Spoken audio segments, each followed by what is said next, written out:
Okay, we'll start anyway. Hi, I'm Siddharth Agarwal. And this is Akanksha Lavaya. We're here to present our study on current practices for SPA Delhi. Okay, first our topic, public toilets. Why we chose public toilets?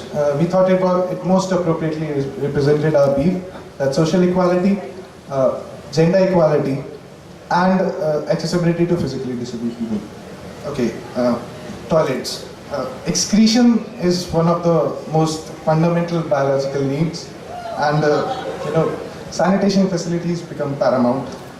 And thus, we have statistics like, a child dies every 17 seconds in the world due to lack of sanitation facilities.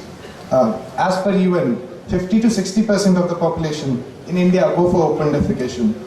So, proper planning and governance for public toilets becomes very important. The objectives of our study, okay, to explore the different modalities, how we are going to provide the public toilets. We'll evaluate the efficiency and the performance. We'll identify issues pertaining to the planning and governance of the public toilets, and through our analysis, we'll arrive at certain planning implementation strategies. Okay. Next is how a user views public toilets. It's both from the outside, how he accesses the public toilets, and once he's inside, what are the facilities he can hope for in a public toilet. It's basically cleanliness, is it secure enough, are the fixtures there? Okay.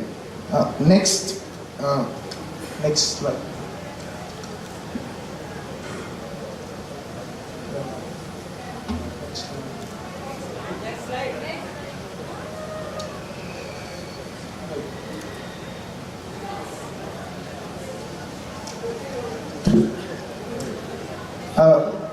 Next part is our literature study.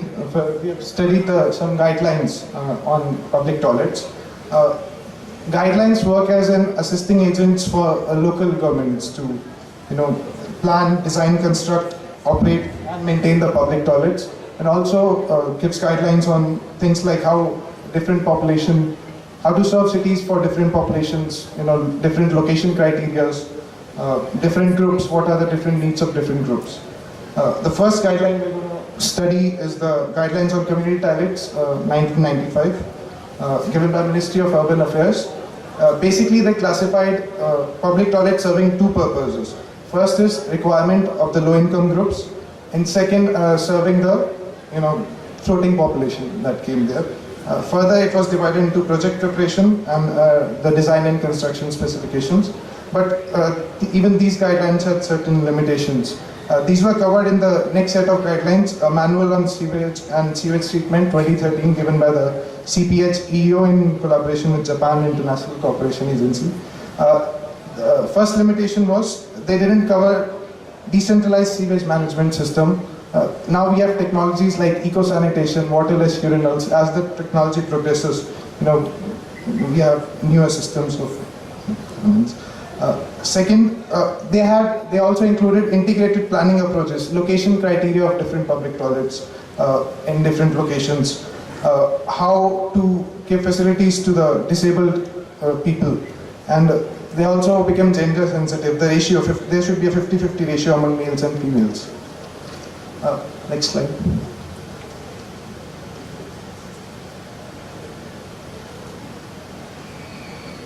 Next, we come to our case study. Our first case study pertains to Hyderabad in the Indian context.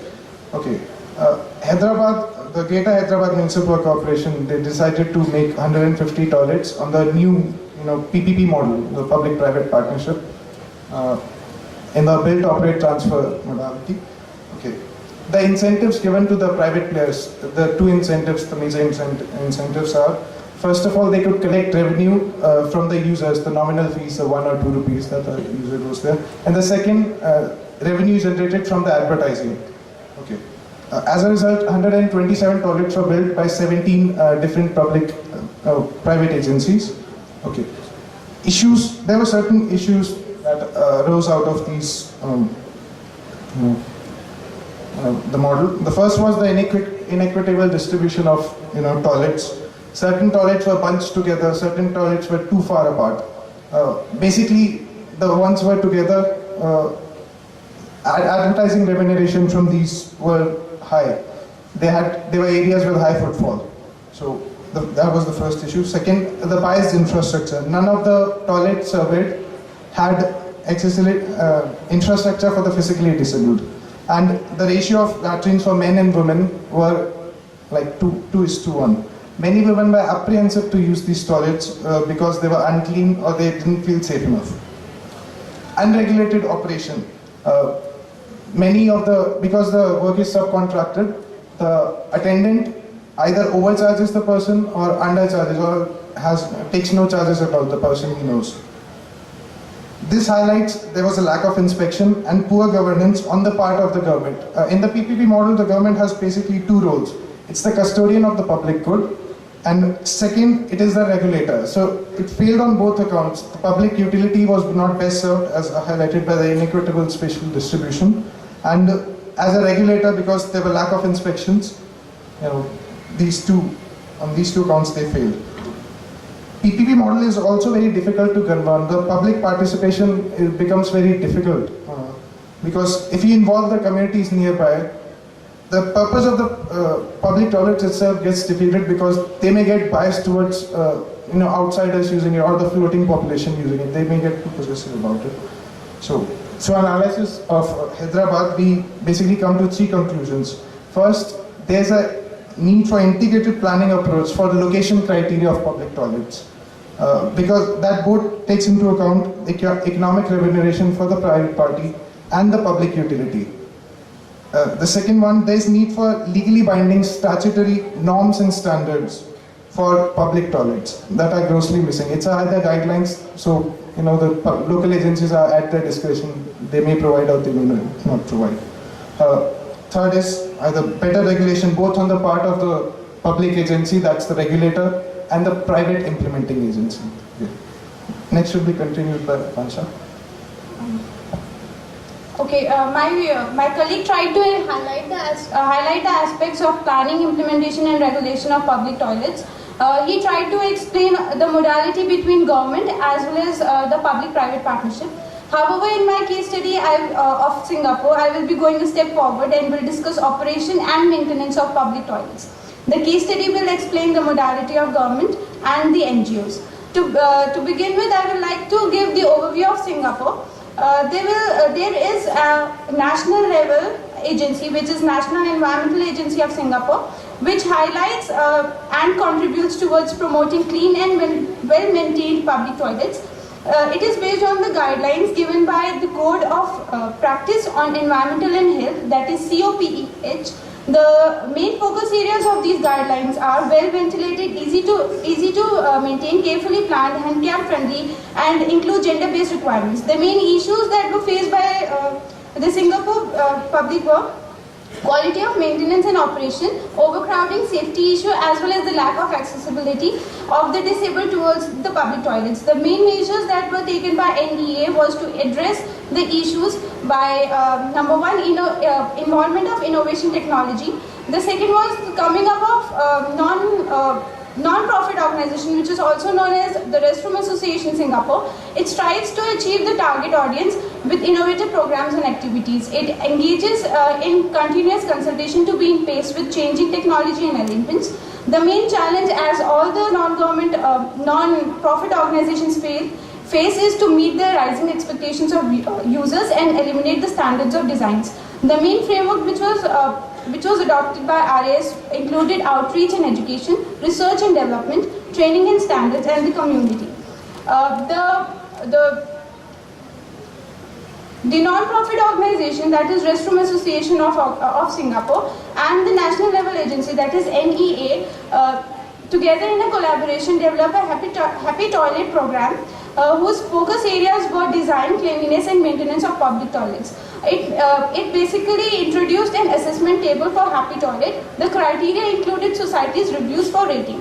There were 4 levels defined, starting from the 3 stars, which means clean restrooms, ranged to 6 stars, which meant magnificent restrooms. The main facilities included facilities in working condition, provision of basic amenities, litter-free, reasonably dry floor, and facilities. The assessment resulted in encouraging owners or operators for maintaining public toilets as well as ratings were renewable every year. Okay, coming on to the final conclusions. Time is over. Yeah, I would just like to conclude. The final conclusions are: number one, the Your necessity time is of, over. Sorry. the necessity of public involvement in planning, implementation, and maintenance of public toilets, as well as statutory norms and standards. The second one is there is a need for periodic reviews and formal audits taking into consideration differentiated needs of different social groups, be it women, elderly, or physically disabled. The final highlight is it included all the three. Number one, the government which supported the program, NGOs provided the framework, and the society provided the review. Thank you.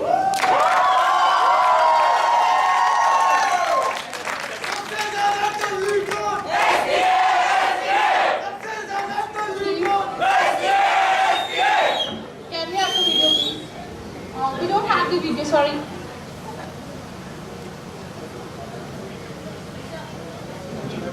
Question now.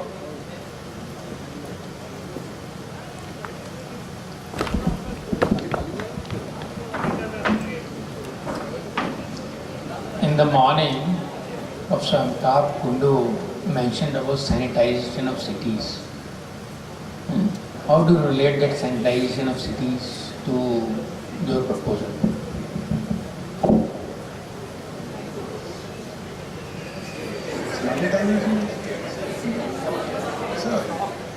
Sanitization he referred to was more towards exclusionary practices that eliminated the lower income groups or the these groups.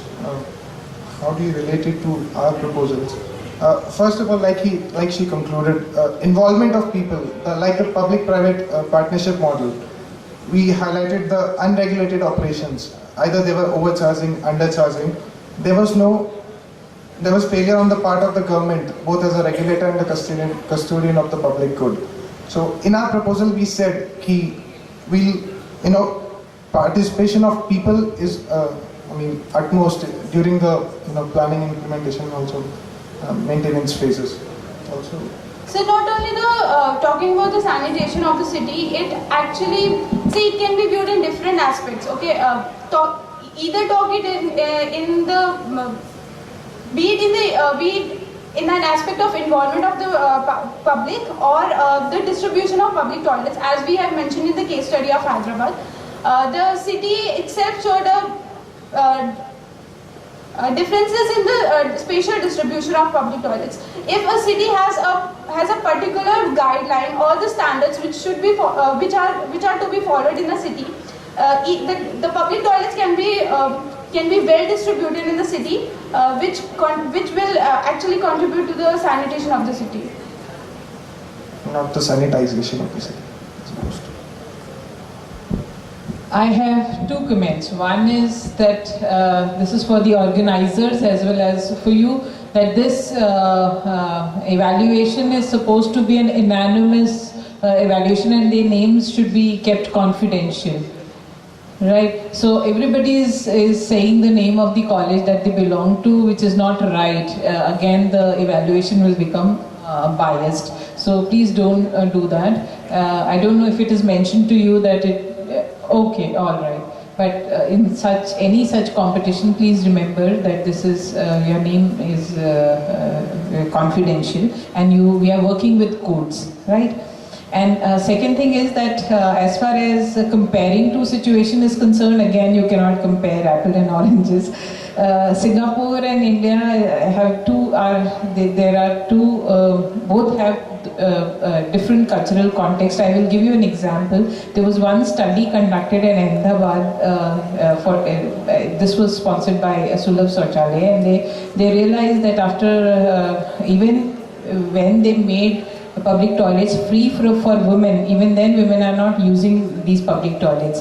So they conducted a study, and then they realized that for women, those who are rural women, it is not just an activity, but it is a kind of a recreation where it's a community activity where they are going with friends for open defecation, of course. When they are going with friends, it's a time out for them from their regular day-to-day activities and also from the the family, and they are going together, and it's like a community activity rather than just an activity of daily living.